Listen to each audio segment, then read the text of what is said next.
What's up, everybody? Noah Kaiser back here for a new Hallmark Channel movie review. This is the very first 2020 Fall Harvest film.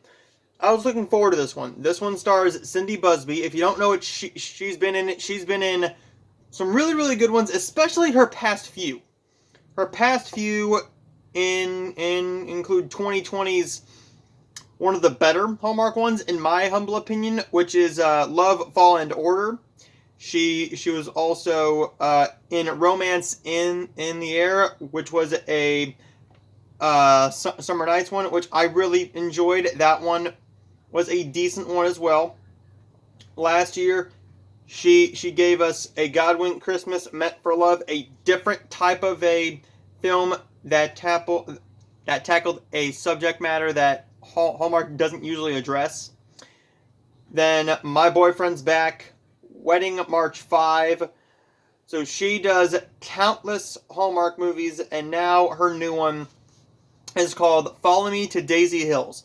This premiered on the Hallmark Channel this past Saturday night, and this is all about Jo, and she now realizes, when Jo realizes that her family's general store in a town called Daisy Hills is losing money, her father, named Duke, calls in a favor.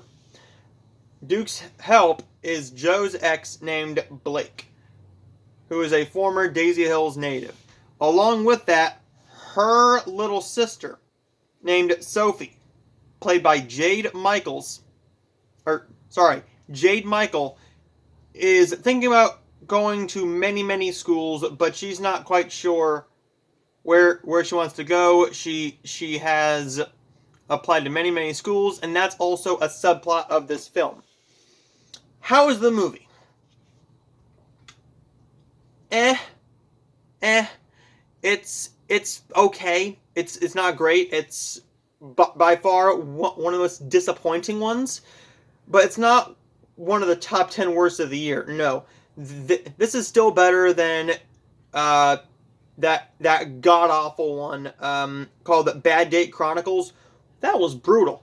Then there was You're Baking Me Crazy, A Feeling of Home. I didn't really like that one hardly at all. The problem with this one mostly is a lot of things. So how am I going to do this review? I am going to get into the things that I liked about this one first, instead of the problems. What did I like about this film? Well, Cindy Busby always delivers a good performance. She always delivers a good performance for a Hallmark movie. Now, that being said, this is not going to win any Emmys. This is not going to win any Emmys or any awards or nothing like that. And Hallmark movies are not meant to. They're supposed to be cheap-made romance fluff. And when they are romance fluff, that's fine. They know what they need to do. But when they try to drag in a subplot that has nothing to do with the whole entire rest of the movie and takes away from its main two stars, when there's no chemistry at all anyways, that just makes your film a little bit more mediocre. Cindy Busby delivers a good performance. There's some nice cinematography. It makes it feel like fall. Now here's where I get my problems out. It does feel a little bit too like fall. I think they were trying something different with the lighting, because one, with a Christmas movie, yes, it is nice to have snow on the ground. It is not nice to have like a Santa Claus or something like that. But if there's Christmas lights or Christmas music, or if Christmas is part of it, you have succeeded. You don't need a red and green lighted scene. There are a couple scenes that are entirely orange, and that is terrible lighting. I would prefer natural lighting, and I'm sure it would have been cheaper. It would have been cheaper just to either use natural lighting or the normal clear white lighting that you use anyways. Maybe like a tannish lighting or something like that, but not not like an orange like this. By God, it looked awful, and that happened particularly towards the end of the film. There's a fight between the sisters that went nowhere. It was solved within a couple minutes. With most Hallmark movies, yes, you do get a breakup or a fight, sometimes both, but you give it time to work itself out. You don't just go and have it solved within 2 minutes. 5 minutes, 10 minutes, yes. Because it's a Hallmark movie. You need to have a happy ending to a Hallmark movie nowadays in 2020. That's how Hallmark is now. There's no chemistry between Joe or Blake. Marshall Williams was not good in this role. He was very stale. He was very wooden. He just I am not trying to be mean here, but I felt like I was watching plywood talking to a human being. I don't think he was trying very hard. Now, this is not his first Hallmark movie either. This is not his first Hallmark movie by far. He was in he was in Amazing Winter Romance, which was a Winterfest film from this year. And if I'm not mistaken, he played Nate. And he was the main love interest. He was pretty good in that one. This one, nope. He's very wooden. He's very stale. He mumbled a lot, particularly towards the love scenes.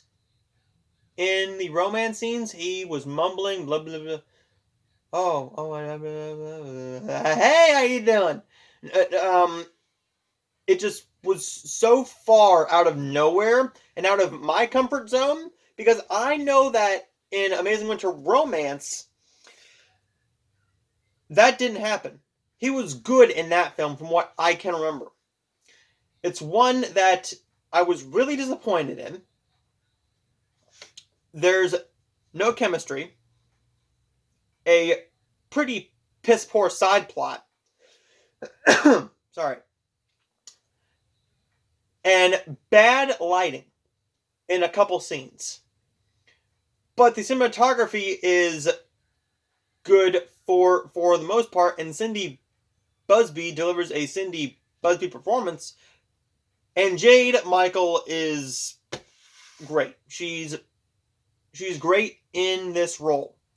Now, is this going to be a recurring theme for her? Is this going to be a type of film that she's going to be in constantly? Maybe, because from looking at her IMDb, she was in One Winter Proposal last year as a college student. Now, if Hallmark wanted to start bringing in some younger actors to do a romance movie, Jade Michael would be one. Why? One, you need to have a specific look. You need to be attractive, and that she is. You need to have talent. That she is. And you need to have a screen presence. And she has that too. The main thing that you have to do with a movie from Hallmark is you need to give me chemistry and a reason to care that these people should get together.